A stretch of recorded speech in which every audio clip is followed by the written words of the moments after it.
Hello everybody, welcome to my interior painting of a still life.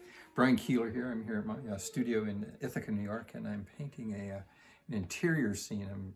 The working title is Interior Scene in Study in Blue and Gold with with Henry's First Ride. It's our grandchild here in the background of this wonderful genre scene, and I've been thinking of Vermeer and De Hoek because we just went to Amsterdam a few weeks ago, and so I'm channeling them, if you were. But it's a very humbling experience, though, at the same time, because they're such masters, and looking at a Vermeer, De Hoek, and then painting my own painting is very inspiring, but humbling too. And one of the specific things that I've been noticing about Vermeer and De Hoek is the extreme subtlety of modeling. Mine is very suggestive by comparison. They have an infinite a graduation of tones between light and dark. It's very subtle and nuanced.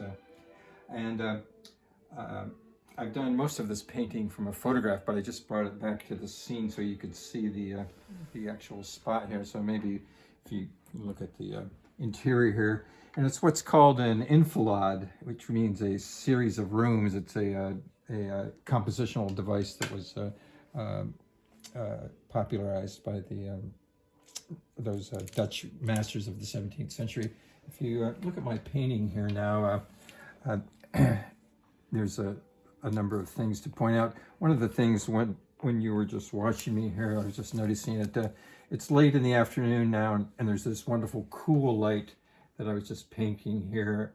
These flowers have all these different sides to them, and so on one side it's gold, and then on the two sides facing the windows, it's cool, and it's the same for this lamp up here too. So it's, as I said, my working title was Interior Composition or Etude in Blue and Gold. So this is an example of it. We have this kind of subtle, nuanced Naples yellow for the door, and then this more of a goldish ochre for the door jamb there.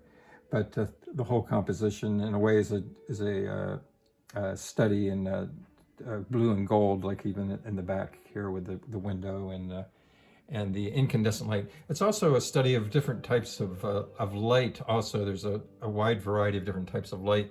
We have this incandescent light, and then there's a track lighting, and then the cool light of the window here, and then the cool light coming in is the main source of light on all the figures here, coming in from left to right.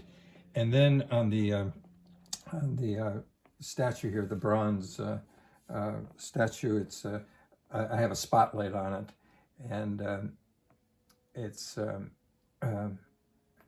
interesting light there that I set up purposefully. But I was also trying to, there was a daylight light that I was considering too. Late in the afternoon, the sun was coming in, and but I decided not to do that. So we have the outdoor light here, and from the window here coming in. But what I was going to explain now is the compositional device that I often use. It often happens by serendipity, but it must be somewhat purposeful too. And it's this system of a pyramidal or a triangular compositional device that's used by Renaissance masters like Raphael and Leonardo were the members of the High Renaissance that employed it. And there's a whole series of triangles here. This is the main one that I see, is from the statue here, and then right here like this. So there's this kind of triangle, and then there's another triangle that kind of intersects that right here by the cast shadow coming down here. So there's that triangle there, and the fact that there's these three lamps here kind of underscores that, and three models here kind of supports that, or underscores the aspect of the triangulation and arrangement of three. One of the things, the last things I was doing was softening all the edges, and there's actually two kinds of light on the model here too that I was doing. It was also reminiscent of a famous De Hoek painting. He has this painting of a Dutch interior with a little girl with blonde hair, and she has the same kind of light on her. She's in a doorway. There might be a couple others that are similar to that, but that was one that I was thinking. And just going to use my finger here to soften this light there. So that was one of the aspects of it here. And then the light becomes softer on this model here. And there's a nice kind of dynamism here too, with the rocking horse being rocked back.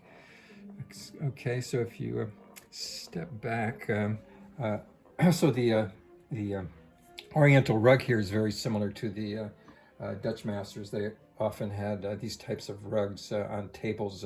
Vermeer was very famous for it, and it was a very complicated thing to paint, and then I had to redraw at one point.